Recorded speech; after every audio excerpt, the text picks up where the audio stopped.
Ku mikino ya atletisme ho kandi hazajya hakoreshwa utwuma dusa n'utwikoresha dukora neza nka vale. Urabona nk'iyo abantu bakora amarushanwa n'amasiganwa yo kwiruka, haba ari abantu babacungira ibihe kugira ngo bamenye uyahageze mbere uyahageze nyuma, nka byandi bya vale muri football. Iyo system izaba iri aha ngaha. Aha agashya nuko uko abari mu marushanwa bakurikiranwa byahindutse, ahubwo ubu hazajya hifashishwa nk'icyo twakita vale.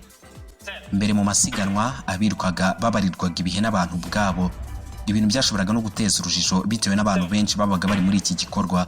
Kuri ubu rero ibi nabyo byaravuguruwe kuko hazajya hifashishwa imashini cyangwa utwuma twikoresha tubasha gufata amashusho n'amafoto byinshi cyane mu gahe gato, ku buryo umuntu ashobora no kubisubiza inyuma ubundi akareba uko abantu bagiye bahagera. Ibi bizagabanya kwibeshya ndetse n'amatiku ya hato na hato yazamukaga hagati y'abantu bwabo. Mu yandi magambo aka gakoresho gakora nka vale neza neza